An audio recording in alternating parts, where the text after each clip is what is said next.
उनकी बेटी के साथ अगर कोई उनका पल्लू खींच दे, अगर उनका कोई दुपट्टा खींच दे तो उनको स्वीकार्य होगा या उसका हाथ काट देंगे। जिस प्रदेश के मुख्यमंत्री ने प्रथम व्यक्ति ने यह किया है, उसने अपने ऊपर सवालिया निशान खड़ा किया है।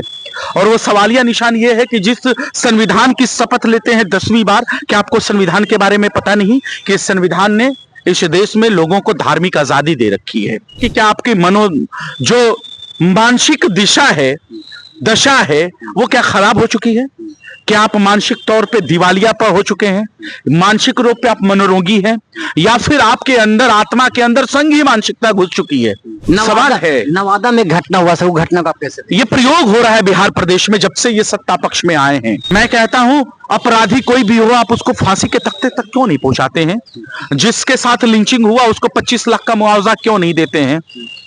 उसको इंसाफ कब मिलेगा? ये सुशासन क्या नाम जुमला है? तेजस्वी यादव यूरोप घूम रहे, उस पर भी टिप्पणी आ रही है। मैं कहता हूं कि आप निकम्मे हो क्या? शासन सत्ता आपके हाथों में है। किसी के व्यक्तिगत कारण हो सकते हैं, व्यक्तिगत कारण से कोई कहीं भी जा सकता है, लेकिन ये बताओ कि 50 दिनों के अंदर 100 से ज्यादा हत्याएं बिहार प्रदेश में हुई, उसकी जिम्मेदारी कौन लेगा? बिहार के मुख्यमंत्री नीतीश कुमार जी ने नियुक्ति पत्र बांटते समय एक महिला मुस्लिम को नकाब खींचते हैं, लेकिन एनडीए के जो घटक दल के नेता हैं वो बोलते हैं कि एक बेटी का प्रेम है। इन तमाम मसलों पर बातचीत करने के लिए आज हमारे साथ राजद के प्रदेश प्रवक्ता आरजू खान जी हैं। सर, एनडीए के जो लोग हैं वो बोल रहे हैं कि बेटी का प्रेम था। उनकी बेटी के साथ अगर कोई उनका पल्लू खींच दे, अगर उनका कोई दुपट्टा खींच दे तो उनको स्वीकार्य होगा या उसका हाथ काट देंगे?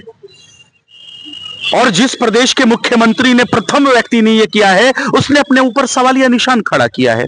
और वो सवालिया निशान ये है कि जिस संविधान की शपथ लेते हैं 10वीं बार, क्या आपको संविधान के बारे में पता नहीं कि इस संविधान ने इस देश में लोगों को धार्मिक आजादी दे रखी है?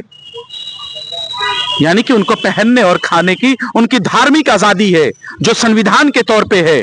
क्या इस देश के अंदर यूनिफॉर्म सिविल कोड लागू हो गया है? और अगर इस देश के अंदर यूनिफॉर्म सिविल कोड अगर लागू हुआ है तो 140 करोड़ हिंदुस्तानी इसको फॉलो करेगा, लेकिन वो भी नहीं होता है। दूसरा सवाल यह है कि क्या आपकी जो मानसिक दिशा है, दशा है, वो क्या खराब हो चुकी है? क्या आप मानसिक तौर पे दिवालियापा हो चुके हैं? मानसिक रूप पे आप मनोरोगी हैं, या फिर आपके अंदर, आत्मा के अंदर संघीय मानसिकता घुस चुकी है कि आप एक मुस्लिम महिला का हिजाब खींचने आ गए? सवाल है। नवादा में घटना हुआ सर, वो घटना का आप कैसे? ये प्रयोग हो रहा है बिहार प्रदेश में जब से ये सत्ता पक्ष में आए हैं। जब से इन लोगों ने मशीनरी मैनेजमेंट का प्रयोग करके जीता है ना, तब से ये सत्ते के नशे में चूर हैं, जीत के नशे में चूर हैं, और ये इस तरीके का प्रयोग कर रहे हैं। डिवाइड एंड रूल की पॉलिसी, जो कि अंग्रेजों की पॉलिसी है, उसको लागू करना चाहते हैं, और ये प्रयोग है। मैं कहता हूं, अपराधी कोई भी हो, आप उसको फांसी के तख्ते तक क्यों नहीं पहुंचाते हैं? जिसके साथ लिंचिंग हुआ उसको 25 लाख का मुआवजा क्यों नहीं देते हैं? उसको इंसाफ कब मिलेगा? यह सुशासन क्या नाम जुमला है? अगर जुमला है तो सारी बातें ही खत्म है। लेकिन अपराधी तो पकड़ी गई ना सर। जेडीयू के एमएलसी नीरज कुमार जी तो बोलते हैं कि अपराधी पकड़ी गई। कौन अपराधी पकड़ी गई?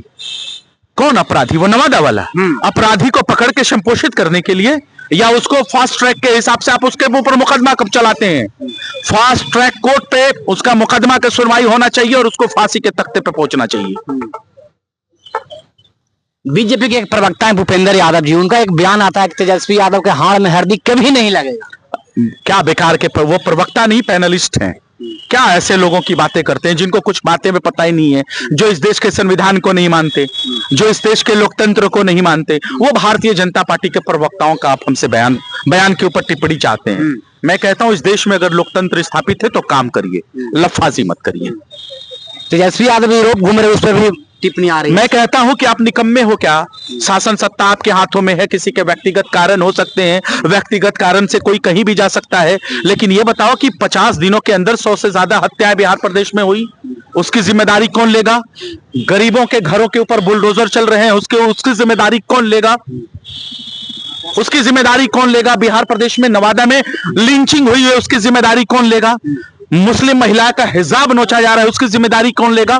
जिम्मेदारी लो, और अगर जिम्मेदारी नहीं ले पाते हो तो ध्रुवीकरण की राजनीति मत करो, हिंदू मुसलमान को मत लड़ाओ, सत्ता में जरूर आप आए हो, ये प्रदेश की जनता एक दिन आपको। आखिरी सवाल है सर, लालू यादव गए हुए मुख्यमंत्री पद से करीब 15 से 20 साल हो गया, लेकिन आज तक भी एनडीए के लोग इनका टारगेट क्यों लेते हैं? ध्रुवीकरण करना है, चुनावी राजनीतिक लाभ लेना है, इसकी वजह से वो अपने 20 साल का सवाल का जवाब नहीं लेते हैं, 20 साल का अपना हिसाब नहीं देता है, 40 साल पीछे जाते हैं और हमसे हिसाब मांगते हैं, क्योंकि इलेक्शन के वक्त में ध्रुवीकरण किया जाए, और वो चुनावी ध्रुवीकरण करते हैं और उसका लाभ लेते हैं। चलिए, बहुत बहुत धन्यवाद। अगर हमारे वीडियो अच्छा लगे तो लाइक कीजिए, सब्सक्राइब कीजिए। जय भीम, जय भारत।